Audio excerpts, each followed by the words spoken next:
श्री महाकाल ने इन्होंने इतना कुछ दिया है। महाकाल इनका के मार जूता के कतना अच्छा मार दुसाध के पीठ के रणवीर सेना के अध्यक्ष जो था परमेश्वर मुखिया दुसाध टोली को आग लगा करके महाकाल झाड़ा फिर गिर इनकर महाकाल सब इनकर महाकाल निकाल दे। रणवीर सेना के अध्यक्ष एक दुसाध के घर के साल भर के बच्ची को लुकाया एगो और उसको 2 टुक तलवार से काट दिया। महाकाल उस समय मुंह झुंसाने गया था। श्री महाकाल ने इन्होंने इतना कुछ दिया है। अगर डॉक्टर अम्बेडकर नहीं होते तो महाकाल सब बाटे निकल जाता। इनके बाप दादा के जन्म के पहले भी तो महाकाल रहे होंगे, तो महाकाल नीच काहे बना के रहे। महाकाल इनका पर कृपा न कैले रहे दादा लकर दादा पर। अम्बेडकर के कृपा से महाकाल सुझेबा, अम्बेडकर न सुझेबा इनका। श्री महाकाल ने इन्होंने इतना कुछ दिया है। आप केंद्रीय मंत्री हैं, इसलिए कोई सबन या अबन आपके साथ बैठ के खा लेता है, चाय पी लेता है। आज रिजाइन कर दीजिए। हाजीपुर में किसी चौराहे पर चल करके चाय के दुकान खुली, आज भी चमार दुसाध के दुकान का कोई चाय सबन नहीं पिएगा। अगर कोई पी ले, अगर ये बात सही है तो भारत में बताइए कि कोई चमार दुसाध के चाय का टी स्टॉल है, मिठाई का दुकान है। बाबा साहब काल न कहा, बाबा साहब अम्बेडकर का काल में हम लोगों को जो सांस लेने का अधिकार मिला है, डॉक्टर अम्बेडकर जैसा महामानव आकर के हम लोगों को कोरामीन दे करके हमारे ब्रेन का ओवरवायलिंग करके जनाया है। मार्स आकर के दुनिया के गरीबों को जगाने का काम किया। अम्बेडकर नहीं होते भारत में तो आंख नहीं खुला होता, हम लोगों के लिए सूर्योदय नहीं होता, सूर्यास्त रहता। और उस समय महाकाल लक्ष्मी सरस्वती या राम या हनुमान इनका वार्ड मेंबर में जीते ही न दे, खड़े न हो दे, पढ़े देवे न करे। गेरुआ बस्तर जो लेके हिनकर खानदान आज भी आओ न हमारा गाँव के दुसाध की स्थिति देखो तई। श्री महाकाल ने इन्होंने इतना कुछ दिया है। एक ऐसे समय पर जब शायद मुझसे सब कुछ छिन गया था, बाबा का ही आशीर्वाद रहा कि आज मैं यहाँ तक पहुँचा हूँ। आज मेरा पूरा परिवार, मेरी माँ, मेरी बहन, मेरे जीजा जी, भांजे भांजियाँ, मेरे तमाम साथी सहयोगी, तमाम मेरे रिश्तेदार, आज सबके साथ आया हूँ सिर्फ महादेव का धन्यवाद करने, श्री महाकाल का आशीर्वाद लेने। और अपने लिए एक प्रण लेकर जा रहा हूँ कि जो हमारे प्रधानमंत्री जी ने हमारे देश को एक विकसित देश बनाने का संकल्प दिया है, जिसमें हम सब प्रयासरत हैं, उनके उस संकल्प को हम लोग बाबा के आशीर्वाद से पूरा कर सकें, बस ये कामना करके जा रहा हूँ। महाकाल बाबा महाकाल के आशीर्वाद से ही हैं जी। आज ये रामविलास पासवान के लड़का हैं जी। अरे हम क्या कहें, मुजफ्फरपुर बीबी कॉलेजिएट में मैं रामविलास पासवान को अर्जक संघ के सदस्य बनाया और वो सदस्य बने। अम्बेडकर संदेश 5 गो, मैं एगो दिया, 5 गो ले लिए। तो किसी कारण बस 2-4 वर्ष के बाद मैं पटना राज कार्यालय में था, कई बार उनका सहयोगी उनके साथ रहने वाला हमको हाजीपुर में भेंट हुआ। ये पासवान जी आपको याद कर रहे थे, पासवान जी आपको याद कर रहे थे। तो मैं गया, पता चला कि वो आए हुए हैं, उनका नंबर था, वो मर गए अभी। ये मुखिया थे करमवीर पासवान, वीरचंद पासवान जी, सिंधुआरी के नजदीक के थे। तो वो कहे कि आइए, आए हुए हैं मंत्री जी रामविलास पासवान जी, मिल लीजिए। तो मैं इनके डेरा पर मैं गया। जाने के बाद बड़ी भीड़ थी, सैकड़ों आदमी थे। तो उनके नज़दीक जो फोर्स रोका, हम कह रहे जा करके कहिए ना कि अर्जक संघ के अध्यक्ष आए हुए हैं अरुण कुमार गुप्ता, वो अपने बुला लेंगे, न बुलाएंगे तो हम आए हैं वो रिटर्न चले जाएंगे जी।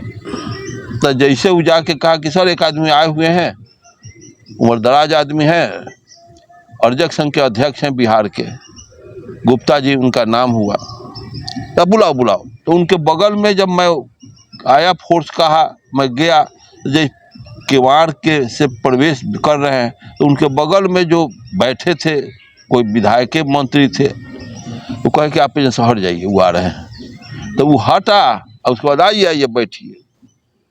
तो रामविलास पासवान इनके पिता कहे मुझसे कि हमको तो अर्जक संघ से आप लोग निकाल दिए, तो हम क्या भूल किया था।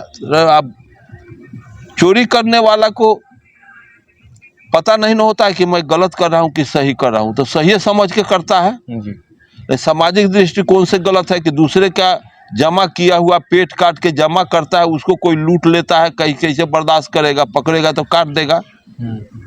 अगर ऐसा हो तो कोई से भी सबल आदमी गांव भर को लूट लेगा। ऐसी स्थिति में वो कहे मुझसे कि कहो, तुम कहे आप गलत किए हुए तो आपको ना बुझाएगा, अगर बुझा जाता तो गलती नहीं करते। मैं उनसे कहा, सब कोई थे उसमें, सैकड़ों आदमी खचाखच भरा हुआ था।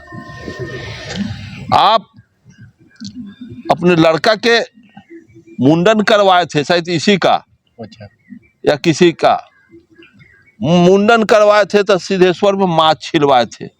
बचपन में माछ छिलाए थे, 5 गो बाबा जी के गोड़ धो करके पियर धोती पहनाए, गुरु दक्षिणा दिए। ये सत्य बात है कि ना, वो जानता होगा। जी, तब पूछा कि रामविलास भाई,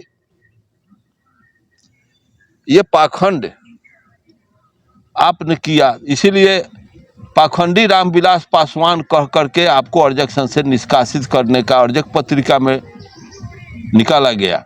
वर्मा जी भी कहे कि पाखंडी को कौन बना दिया मेंबर, तो वहाँ के तो अध्यक्ष बनाए हुए हैं, कहीं हटाइए हटाइए इसको। मैं रिन्यूअल नहीं किया, अपने हट गया। तो कहने का मतलब है, तो मैं कहा, तो खुद कहते हैं, पर फिर जब ये मुंह तोड़ जवाब मिल गया, वो समझ गए कि हम चोर पकड़ा गए, तो कहते हैं कि ना ना, अब छुआछूत भेदभाव बहुत कमा है। फिर मैं कहा कि रामविलास भाई, आप केंद्रीय मंत्री हैं, प्रधानमंत्री के कैंडिडेट हैं, इसलिए कोई सबन या अबन आपके साथ बैठ के खा लेता है, चाय पी लेता है, आज रिजाइन कर दीजिए। हाजीपुर में किसी चौराहे पर चल करके चाय की दुकान खुली, आज भी चमार दुसाद के दुकान का कोई चाय सबन नहीं पिएगा। अगर पी ले तो मेरे आपके गुलामी आपका लिख दूं। अगर कोई पी ले, अगर ये बात सही है, तो भारत में बताइए कि कोई गो चमार दुसाद के चाय का टी स्टॉल है, मिठाई का दुकान है। अगर पंजाब में है, यहाँ का जाके अब जाति बदल देगा कि मैं चमार नहीं हूँ, तो वहाँ जा करके वहाँ का चल जाएगा दुकान, झूठ बोल करके दुकान का एथी लगाएगा तब। लेकिन जान जाएगा तो फजियत कर देगा, पिटाई कर देगा, दुकान उजाड़ देगा। और मैं एग्जाम्पल मैं दूंगा, बीपी सिंह के गांव में मैं गया था, सम्राट अशोक जयंती मनाने, उद्घाटन करने के लिए लोग बुलाया था। तो इलाहाबाद उतर करके वहां से मैं गया था 125 किलोमीटर बीपी सिंह के गांव में, मंडा के नजदीक। वहां भी आज भी वहां का चमार दूसरा दलित लोग, ये क्या बोलेगा, ये केंद्रीय मंत्री करके दलाली कर रहा है, बाप का ऐसे बाप हमेशा भाजपा का विरोध किया, सरकार भी गिराया, और फिर भाजपा के जूता चाटने चला गया। झूठ बात है। नहीं, उसे भाजपा न मंत्री मान के लायक बनल हुआ, मंत्रिमंडल में रखला हुआ, तो तू विरोध करके सरकार अडवाणी थी इनका गिरा दिया, अटल बिहारी का। और फिर अरबों रुपया देश परेशान हो गया, 1 महीना तक चुनाव होने में अरबों खरबों की संपत्ति नष्ट हुआ, और फिर जीता तो उसी सरकार में फिर चला गया। क्या विरोध का नतीजा हुआ। अब रामविलास पासवान को मैं कहा तो फिर थर्रा गए। तो आज भी चल करके किसी गांव में जा करके कहे कि मैं दुसाध हूँ, कोई आपका पानी, कोई सबन, कोई ब्राह्मण पी ले तो मैं आपका जूता साफ करूंगा जीवन भर। आज भी मंडा में गया था, आज से 3 बरस पहले, हजारों आदमी रात में ट्रेन कल होकर के, ट्रेन का वापसी का रिजर्वेशन था, रात में वहाँ हॉल्ट किए। हॉल्ट कर जाने के बाद सुबह 10 आदमी आए, बैठे रहते थे, तो कहा चलिए थोड़ा घूमे इधर उधर, यहाँ का आबो हवा को मैं देखूं, यहाँ का गांव घर को। तो चौक पर मैं गया, तो चाय पीने के लिए हम कहेंगे थोड़ा चाय पी लिया जाए, कहाँ पिया जाए। तो गए उस चाय के, तो सावे जी का दुकान था, मेरे ही जाति के थे वो। तो बैठने के लिए कुर्सी था, बेंच था, अब बिजली के पोल, 2 ईंटा एने 2 ईंटा दे के बिजली के पोल रखा हुआ था। एगो टोकरी में 10-20 गो गिलास रखा हुआ था, 1 बाल्टी पानी रखा हुआ था। वहाँ का दलित लोग आते थे तो वो टोकरी में से गिलास लेके खंगार के अपन दुकानदार तक जाते थे, कहा इसमें चाय रख दीजिए, तो चाय गिलास में रख देता था, तभी गिलास उठा के चाय पीता था, वह बिजली के पोल पर बैठ के। अब बैकवर्ड जाता था, बेंच पर बैठा था, वहां का सवर्ण जाता था तो वो कुर्सी पर बैठता था। तो हम लोग यहाँ तो कोई, चूंकि हम लोग ने इस व्यवस्था को बिहार से भगा दिया, जुतिया के काट मार के, हम लोग कुर्सी पर बैठे तो उसमें आया जो वहां का सवर्ण था, ये लोग का परिचय, ये लोग कहाँ के हैं। तो एक आदमी कहा कि इनका परिचय, हम कहा आप क्यों परिचय दे रहे हैं, मैं गूंगा नहीं हूँ, बहरा नहीं हूँ, मैं मुझसे पूछेंगे मैं उनका परिचय दूंगा, मैं अपना परिचय इनको दूंगा, आप कितना जानते हैं कि आप दे दीजिए। तब वो पूछा कि आप ही बताइए क्या परिचय है। मेरा नाम एके बानगी हुआ। एके बानगी मैं बहुत वर्षों तक रखा नाम, एके बानगी। तब पिताजी का क्या नाम है, तभी सर्वे आप काहे के लिए कर रहे हैं, जाति जानना चाहते हैं। तो किसके पीठ पर जाति का मुहर है कि माँ के पेट से मुहर लेके आया, सारे के सारे इंसान हैं। जाति जानना हो तो जंगल में जाके पूछिए, जाति बाघ कौन है, बकरी कौन है, ऊंट कौन है, हाथी कौन है। इंसान की जाति है। और कोई यहाँ अपने को दबंग कहता है, तो अंग्रेज या मुगल का शासन काल में जितने भारत के सारे राजा महाराजा सब, राजा महाराजा सब यहाँ के बैकवर्ड के लिए राजा महाराजा बना था। सब राजा महाराजा, मुगल आया तलवार को पैनिक करना शुरू किया तो सब रजवाड़ चला गया चूल्ही भाड़ में।